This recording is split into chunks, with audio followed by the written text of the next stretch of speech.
Franguinho Sem Censura, a resenha esportiva em que a linha é não ter linha.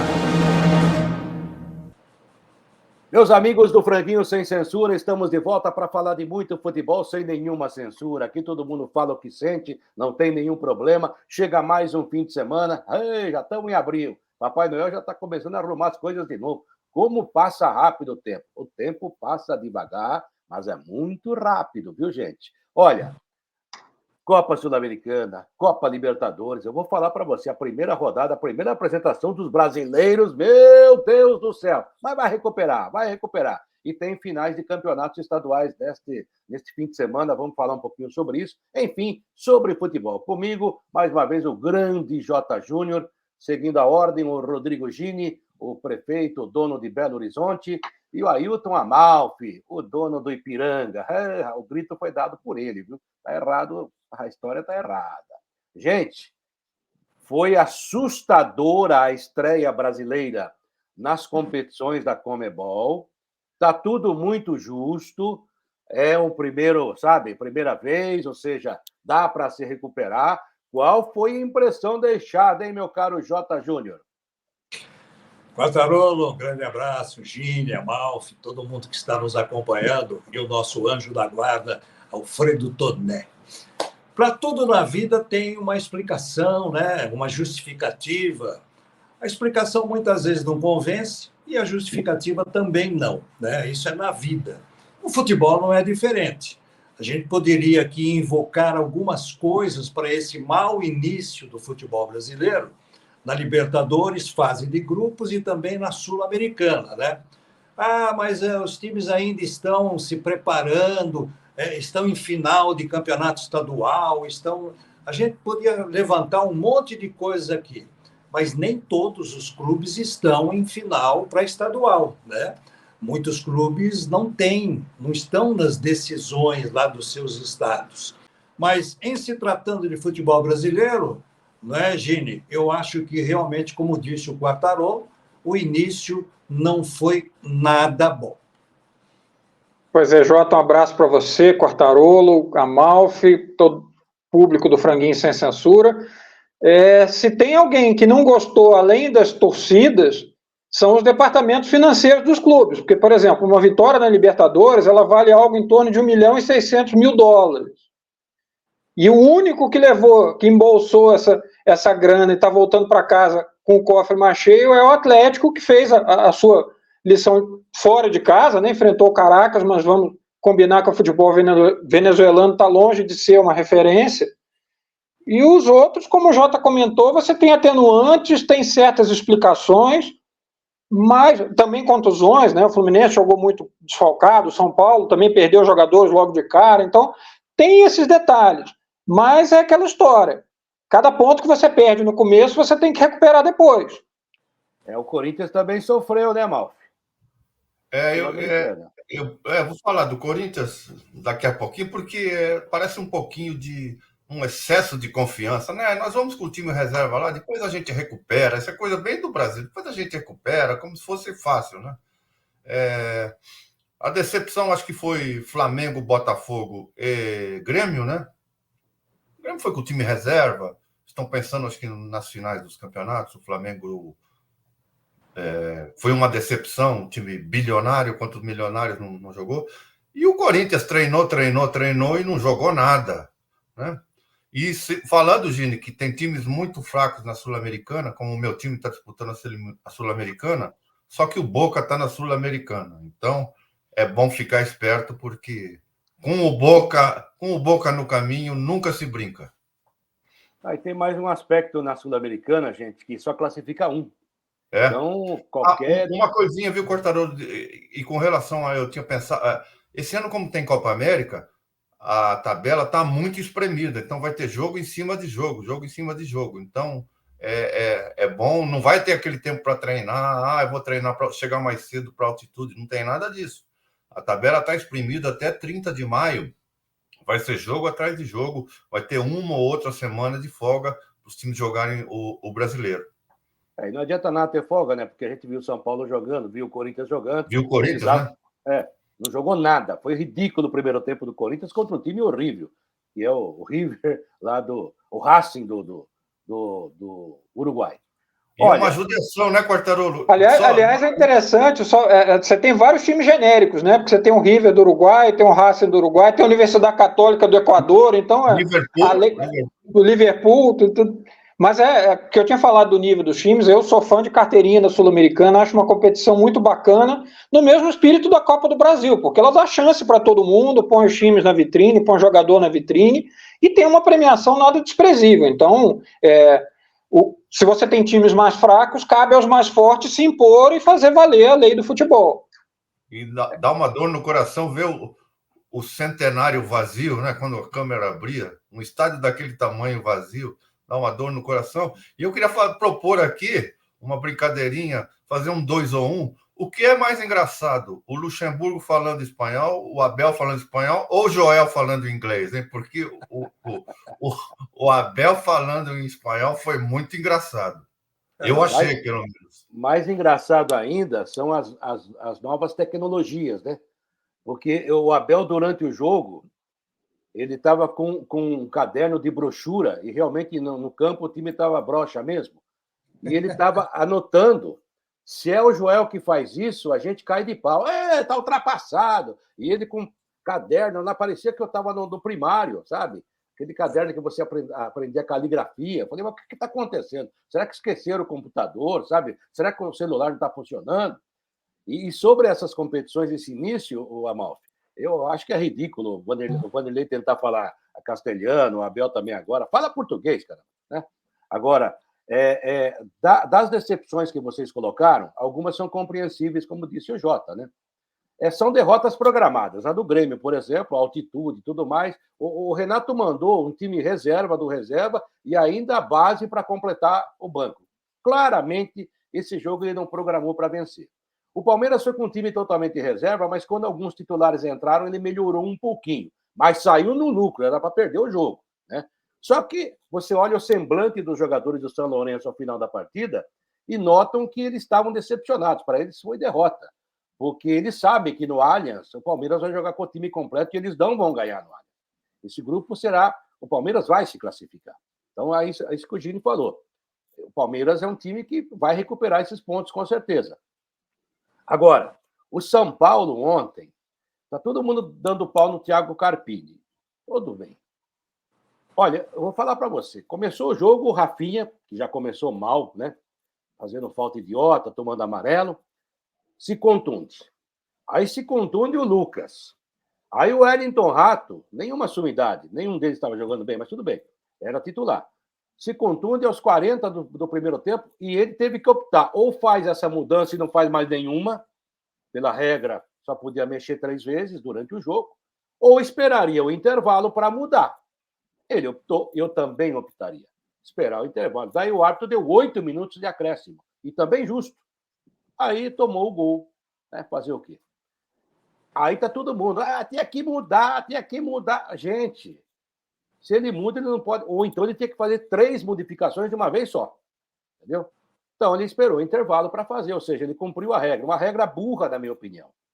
Porque eu acho que numa situação de contusão confirmada, você deveria permitir que realmente pudesse fazer uma alteração a mais ou parasse o jogo mais uma vez. Mas isso é coisa para os velhinhos da FIFA resolver, né? Os clubes também que briguem por isso. Agora, o Rames Rodrigues, pelo amor de Deus, não é possível que seja o mesmo cara que joga na seleção da Colômbia. Ele é ridículo no São Paulo, é ridículo. O cara deu 2 viradas de bola o jogo todo, fica se escondendo como volante. Aí quando ele sai, entra o Luciano, que não é nada disso, o time melhora. E se bota o Luciano para jogar, tem um monte de São Paulino que fica, olha, o Rames, o cara, eu vou falar para você. E o Carpini está refém disso. Claramente mandaram escalar o Rames ontem. E ele foi uma droga. Então eu vou defender o Carpini, que hoje está todo mundo, tem que demitir. E é um grupo difícil de classificar. Então, né, é mais ou menos isso. Eu acho que o Fluminense, apesar de tudo, foi decepção também. Né? E o Flamengo teve um jogador a mais desde os 18 do segundo tempo e acabou tomando empate, né? Eu queria falar já que você citou o São Paulo, né? Eu queria falar do Tajeres, a gente estava conversando essa coisa da estrutura. Eu tive em Córdoba, acho que 2017, e fiquei surpreso, porque eu estava andando no centro histórico, tem várias construções interessantes, de repente você olha um sobrado pequenininho, que embaixo tinha lojas, etc. Quando você olha um corredorzinho assim, era a sede do Tajeres, que ganhou inclusive uma Copa Conmebol. E aí fui visitar a lojinha, fui dar uma olhada no clube. É uma coisa bem pequena, não sei se mudou, não sei se fizeram alguma sede nova, confesso que não sei, mas e é um clube que é considerado um dos mais simpáticos e tal. Eles têm aquela coisa de limpar o vestiário para o adversário, né? São muito corteses, receberam a diretoria São Paulina para um jantar e tudo. Então, até nisso tem essa coisa da diferença de estrutura em relação aos clubes brasileiros e aos clubes até da Argentina, que, né, outrora tão poderosa. Queria fazer uma menção. Mário Kempis é fácil de chegar, mas depende do horário, né? Porque à noite a região ali é conflagrada, não é complicado. Queria fazer uma menção aqui aos dois atléticos, né? Aquela frase do Júlio César: cheguei, vi, venci e um abraço. Vamos, entendeu? Menção aos dois atléticos. E o Cruzeiro empatou. Não era um jogo fácil para o Cruzeiro, não. Foi bom. Cruzeiro que está de volta a uma competição sul-americana depois de 5 anos, né? Ele saiu em 2019 na Libertadores e esse período todo de Série B, etc. Então, até nisso é muito bacana. A torcida ontem estava muito ligada no jogo, porque voltando a viver essa emoção, o Cruzeiro que aqui, mas em vários lugares, é conhecido como La Becha Negra, por causa daquele período de Libertadores, Supercopa, etc., agora voltando a disputar a competição sul-americana. Só um registro: o Internacional empatou com o Belgrano, que é um time ruinzinho, né? 0-0, com o time que tem o Internacional, era jogo para ganhar. Vou falar para você, o Internacional vai completar agora, nessa final de Gaúcho, 8 anos seguidos sem chegar a uma final de campeonato gaúcho, hein? Gaúcho!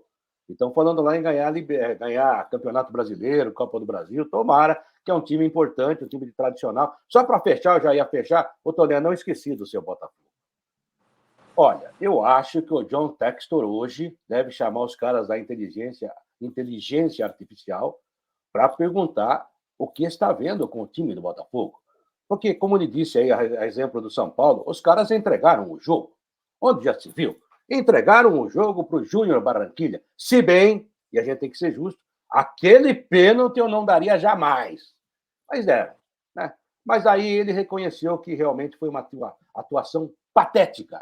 Pateticamente, artificialmente, mas o Botafogo... Aliás, o Textor tem que explicar muita coisa. Eu acho até que o Textor já está se preparando para desdizer tudo o que disse. Vocês ainda vão viver para ouvir a seguinte frase: vocês da imprensa entenderam mal. Não foi bem isso que eu quis dizer. Que coisa, né? Tomara que ele prove tudo. Eu adoraria, né? Eu adoraria vir aqui e falar: parabéns, Textor, você vai ser presidente da CBF. Mas eu acho que é um falastrão.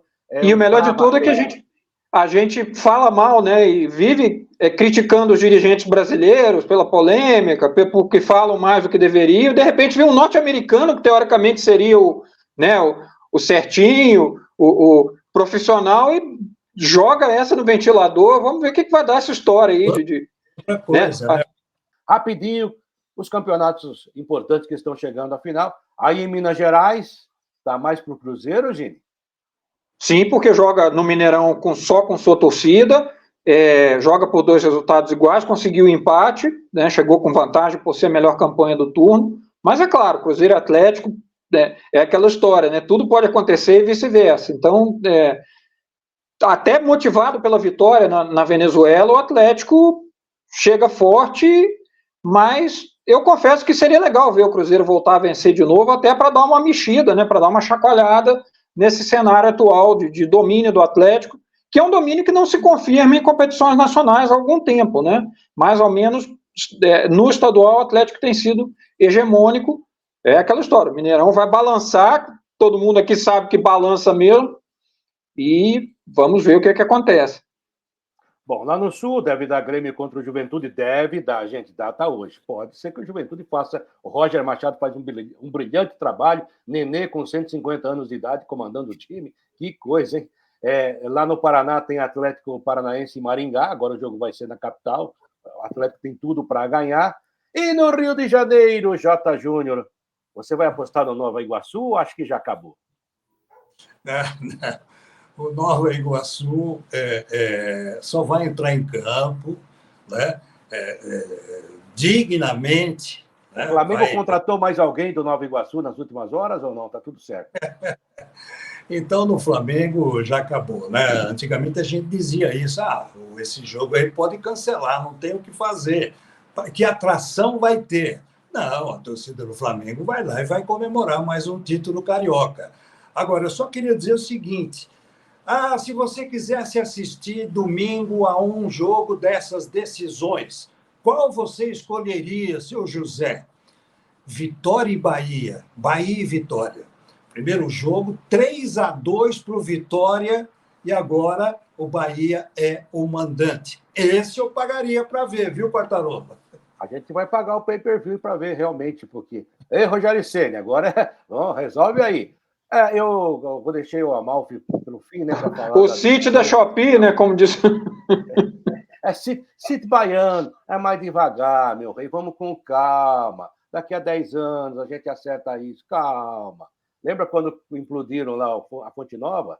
Estavam transmitindo ao vivo, né, JJ? Um domingo de manhã, era evento. Aí um cara lá transmitindo. Atenção, vai cair, subiu aquela poeira. Quando baixou a poeira, o estádio em pé, né? Calma, gente, vai cair. Daí começou a cair um tijolinho. Tá caindo. Até o estádio caía devagar. Aí caiu. Aliás, a alegria mora na Bahia. Um abraço aos baianos que fazem festa por tudo, né? Meu caro Ailton Amalfi, deixei você para o final para falar da final do Campeonato Paulista, Corinthians e Palmeiras. Corinthians não estava. Desculpa, Amalfi. Santos e Palmeiras, mas eu, como não sou neutro, eu não vou falar nada, porque eu estou torcendo para o Santos. Mas estou desconfiado, Amalfi. Eu vou torcer. Eu acho que o Palmeiras vira. Mas Obrigado, vou torcer para o Palmeiras ganhar de 1-0 ou um gol de diferença para ter pênalti, porque é uma delícia ver pênalti do time adversário quando o nosso time não está na disputa. Eu vou torcer para isso, mas eu acho que o Palmeiras leva. E se o Santos for campeão, o Abel Ferreira dirá, claro que eu estou fazendo uma gozação, o Abel Ferreira dirá na coletiva, também não tivemos jogo para manter o entrosamento no meio de semana. Os caras só treinaram. O time reserva que foi para a gente. Ele sempre tem uma desculpa, né? Mas é um técnico extraordinário, indiscutivelmente.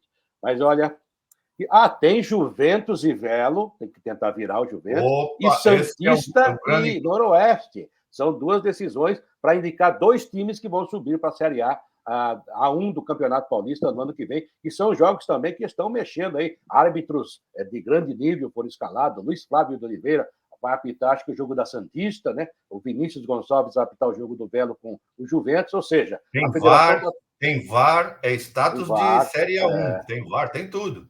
Teve VAR na Javari, veja bem. A VAR chegou a Javari, Rodrigo Gino. Se saísse outro gol do Pelé, agora todo mundo ia ver, não tinha dúvida, né? Eu me lembro do Velo Clube, quando subiu no final dos anos 70, né? 78. Reminiscências agora. Quem era o técnico do Velo Clube? João Avelino, 71. Um abraço, João. Grande João Avelino. Uma das melhores figuras que eu conheci. Vendo um treino um dia no Parque São Jorge, ele é assessor do Carlos Alberto Torres, técnico do Corinthians, né? Ele como auxiliar. Aí o Viola recebe uma bola no treino, na frente do gol, manda para marginal. Ele falou, é um FP como esse que desemprega a gente. Uma história do João Avelino para a gente encerrar. Eu não sei se ele estava dirigindo o Paysandu ou o Remo. Ele mediu a altura do goleiro, falou, pô, o goleiro 1,70 m, o que ele fez? Baixou a trave, mandou baixar a trave do... E o Zico foi jogar lá, falava assim, eu batia tudo direitinho, a bola passava assim, por cima do travessão, caramba. E ele tinha um goleiro chamado Zico lá também, era incrível. Gente, um abraço. Ô, Toné, vamos dar trabalho para você editar isso aí. Um abraço, até a próxima. Abraço, pessoal. Para vocês no fim de semana. Ginho, obrigado. Obrigado, Amalfi. Bom fim de semana. Obrigado, J. Júnior. Cuida bem da nossa região aí, que está precisando de um cara forte como você. Um abraço, gente. Até segunda. Franguinho sem censura. A resenha esportiva em que a linha é não ter linha.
Franguinho sem censura.